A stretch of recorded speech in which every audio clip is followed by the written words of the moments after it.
Students, सभी को good evening. आज हम क्वेश्चन नंबर 3 करेंगे। प्राइम फैक्टराइजेशन से एलसीएम और एचसीएफ ज्ञात कीजिए 12, 15 और 21। तो क्वेश्चन नंबर 3 का पार्ट 1 12, 15 और 21। तो इसके फैक्टर निकालते हैं। 2 छिके 12, 2 तिया 6, 15 के फैक्टर होंगे 3 गुणा 5, 21 के फैक्टर होंगे 3 सत्ते 21। यानी 12 को हम लिख सकते हैं 2 गुणा 2 गुणा 3। 15 को हम लिखेंगे 3 गुणा 5। 21 को हम लिखेंगे 3 गुणा 7।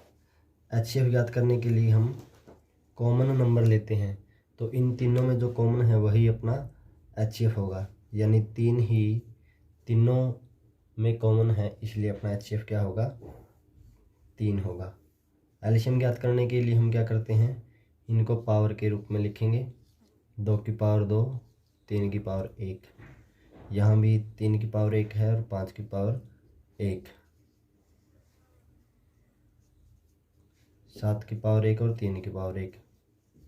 तो एलसीएम ज्ञात करने के लिए हम क्या करते हैं, पावर जो बड़ी पावर है उसको लिखेंगे। 2 की पावर 2 है, 3 की पावर तीनों में 1, 5 की पावर 1, 7 की पावर 1, 2 की पावर 2 4 गुणा 3 गुणा 5 गुणा 7। तो 4 3 12, 12 पंजे 60, 60 गुणा में 7 होगा आपका 420। तो यही आपका क्या होगा, एलसीएम होगा। तो एलसीएम और एचसीएफ, जब हम एलसीएम 420 है, यानी 420 से छोटी कोई भी संख्या नहीं है जो 12, 15 और 21 तीनों से विभाजित हो जाए। 3 से बड़ी कोई ऐसी संख्या नहीं है जो इन तीनों को पूर्ण रूप से विभाजित कर दे। तो इसका नेक्स्ट पार्ट है 17, 23 और 29। 17, 23 और 29। 17 के हम फैक्टर करेंगे तो 17 गुणा 1। 23 के जब हम फैक्टर करते हैं तो 23 गुणा 1। 29 के फैक्टर करते हैं तो 29 गुणा 1।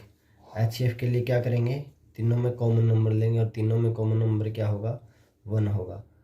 एलसीएम के लिए हम क्या करेंगे, बड़ी पावर लिखेंगे। 17 की भी पावर 1, 29 की पावर 1 और 23 की भी पावर 1 है। तीनों की पावर 1 1 है, तो इन तीनों की जो मल्टीप्लाई होगी वही अपना एलसीएम होगी। तो ये 1139 होगी। तो ये आपका एलसीएम और एचसीएफ होगा। तो जब भी किसी भी प्राइम नंबर का, ये तीनों प्राइम नंबर हैं यानी अभाज्य संख्याएं हैं, तो अभाज्य संख्याओं का एचसीएफ हमेशा ही 1 होता है। एचसीएफ क्या होगा, 1 होगा।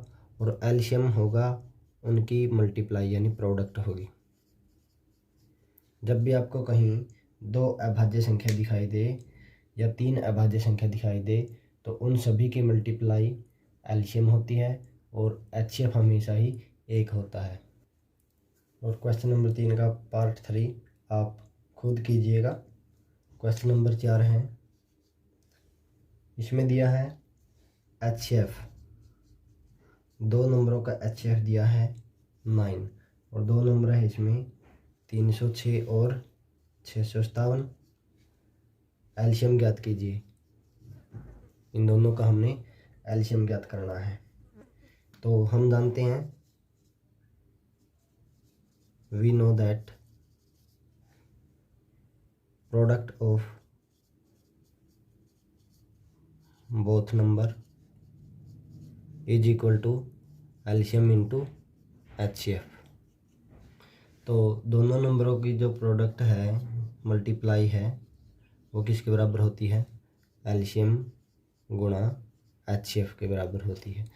तो एलसीएम दिया है हमें, एलसीएम ज्ञात करना है।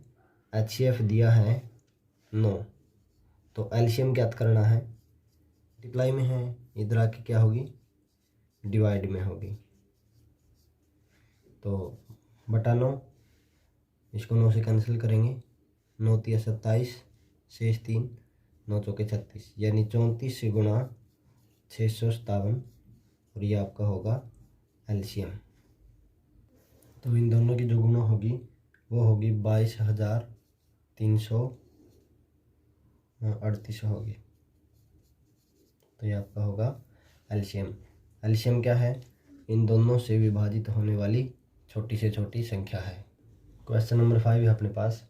जांच कीजिए कि क्या किसी प्राकृत संख्या n के लिए संख्या 6 की पावर n अंक 0 पर समाप्त हो सकती है। कोई भी संख्या 0 पर कब समाप्त होगी? मान लेते हैं संख्या अपने पास 10 है। 10 के जब हम फैक्टर करते हैं तो 2 × 5 आता है। 2 और 5 उसके फैक्टर हैं। मान लेते हैं अपने पास संख्या 50 है जो 0 पर समाप्त होती है।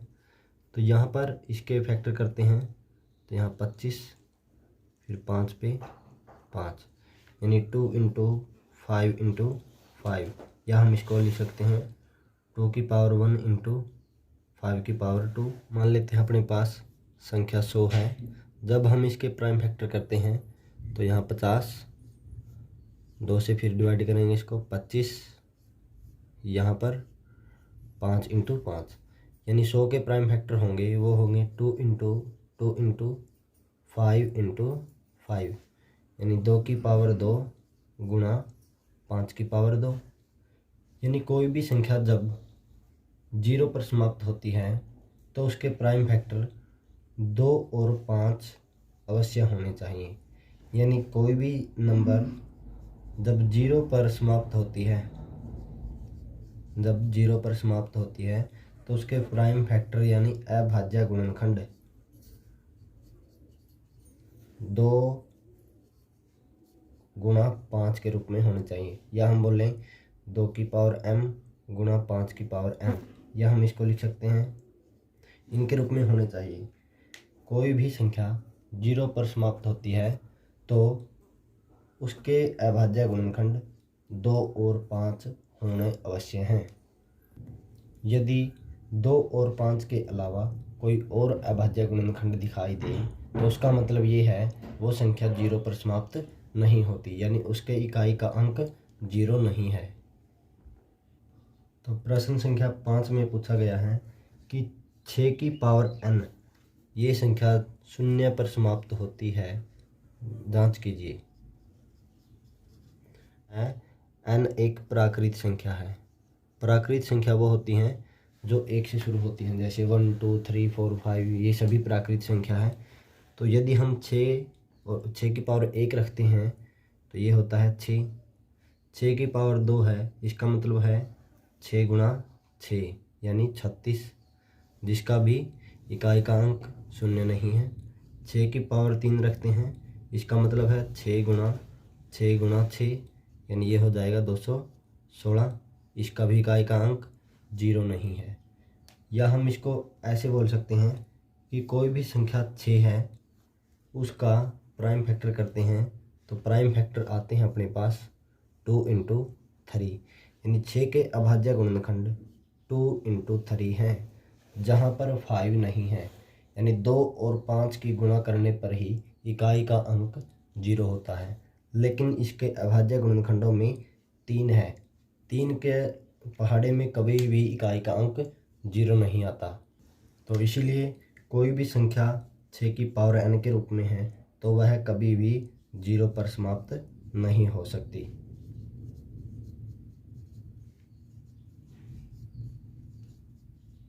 तो क्या लिखेंगे?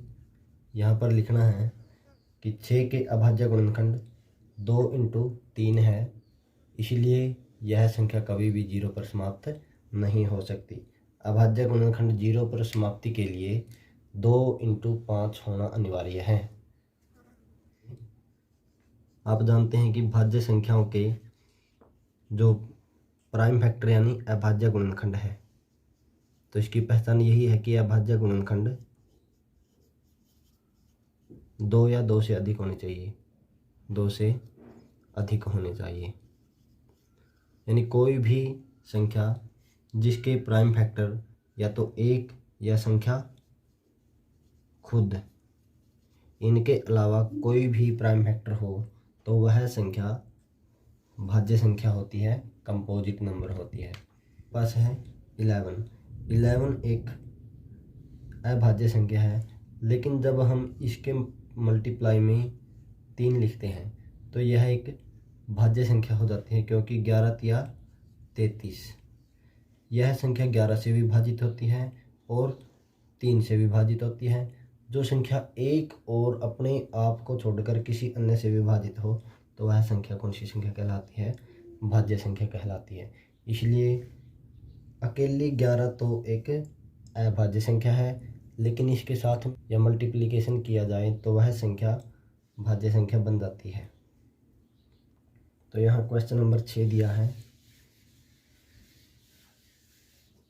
कि संख्या 7 गुणा 11 गुणा 13 जमा 13, और दिया है 7 गुणा 6 5 4 3 2 1 और प्लस दिया है 5। तो ये दोनों संख्याएं भाज्य संख्याएं क्यों हैं? तो पहले इसको देखते हैं हम। यहाँ एक टर्म ये है और एक टर्म ये है, तो इन दोनों में से 13 संख्या है जो कॉमन है, तो इसको हम लिख सकते हैं 13 इंटू, यहाँ से 13 कॉमन है तो यहाँ बचेगा 7 गुणा 11 प्लस यहाँ बचेगा 1। इस संख्या के मल्टीप्लाई में 13 है तो यह संख्या 13 से विभाजित है। जब बोलेंगे इस संख्या का अभाज्य गुणनखंड क्या है? 13 है, तो यह संख्या 13 से विभाजित है। यह संख्या 13 से विभाजित है,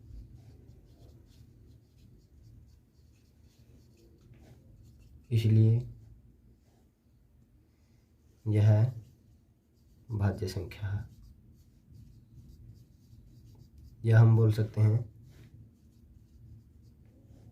इस संख्या का 13 एक अभाज्य गुणनखंड है,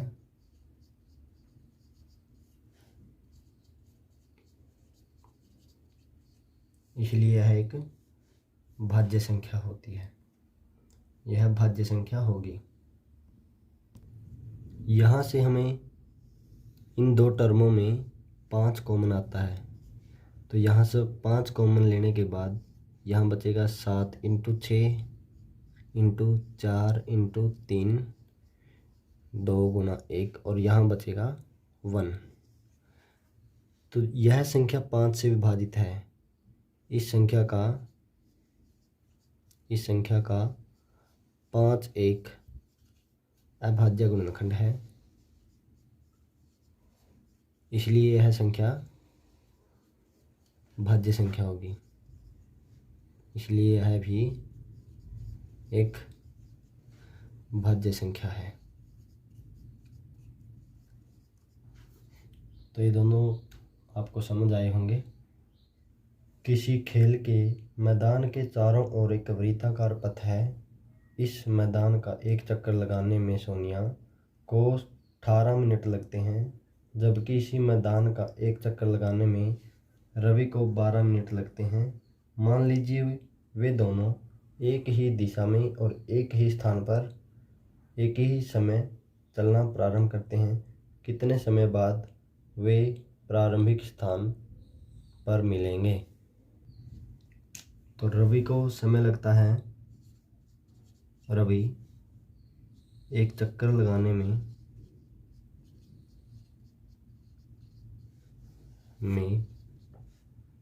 समय लगाता है या समय लेता है, लिख देंगे 12 मिनट। और सोनिया उसी मैदान का एक चक्कर लगाने में समय लेती है 18 मिनट। तो किस समय वो एक प्रारंभिक स्थान पर मिलेंगे? यानी ऐसी संख्या होगी जो 12 और 18 दोनों से पूर्ण रूप से विभाजित हो जाए। तो इसके लिए हम क्या करेंगे, वह संख्या खोजेंगे जो 12 और 18 दोनों से विभाजित हो जाए। दोनों से विभाजित हो जाए इसका मतलब क्या है, हम 12 और 18 का क्या निकालेंगे, एलसीएम ज्ञात करेंगे। तो 12 और 18 का हम सबसे पहले प्राइम फैक्टर करते हैं। तो 2 छीके 12, 2 तिया 6, यहाँ पर 2 निमे 18, 3 तिये 9। तो 12 और 18 का जो एलसीएम होगा उसको हम कैसे लिखेंगे, यानी 12 और 18, 2 की पावर 2 गुणा 3 की पावर 1, यहाँ पर 2 की पावर 1, 3 की पावर 2। एलसीएम में हम बड़ी पावर लिखते हैं। 2 की पावर यहाँ 2 है, यहाँ पर 1 है, तो 2 की पावर 2 लिखेंगे। 3 की पावर यहाँ 2, यहाँ 1, तो 3 की पावर 2 लिखेंगे। तो 2 की पावर 2 4, 3 की पावर 2 9, तो 9 चौके 36। तो 36 मिनट के बाद रवि और सोनिया प्रारंभिक स्थान पर मिलेंगे। 12 और 18 का एलसीएम ज्ञात करना है। तो 12 का और 18 का पहाड़ा लिखना है। 12 दूनी 24, 12 तिया 36, 12 चौके 48, 12 पंजे 60, 12 छिके 72, और इसी प्रकार यहाँ पर हम 12 का पहाड़ा लिख सकते हैं। 18 दूनी 36, 18 तिया 54, 18 चौके 72, 18 पंजे 90, 18 छिके 108, 18 सत्ते 126, 18 अट्ठे 144, 18 निमे 162, और 18 दाएँ 180। इसको भी लिख लेते हैं। 12 सत्ते 84, 12 अट्ठे 96, 12 निमे 108, 12 दाएँ 120। ये पहाड़ा यहीं तक समाप्त नहीं होता, इसको हम आगे भी बढ़ा सकते हैं। तो ऐसी संख्या जो दोनों के पहाड़े में आती है, 36 आती है और 72, 108। तो एलसीएम क्या है, एलसीएम वह छोटी से छोटी संख्या है जो इन दोनों से विभाजित हो जाए। इन दोनों से विभाजित होने वाली संख्या कौन सी है, 12 से विभाजित होने वाली संख्या ये है, 18 से विभाजित होने वाली संख्या ये है। लेकिन छोटी से छोटी जो दोनों से विभाजित हो जाए, दोनों से विभाजित 108 भी होती है, 72 भी होती है और 36 भी होती है। हमें चाहिए छोटी से छोटी, तो इन दोनों तीनों में सबसे छोटी संख्या कौन सी है, 36 है। तो 36 अपना क्या होगा, एलसीएम होता है। तो उम्मीद करते हैं ये आपको समझ आया होगा।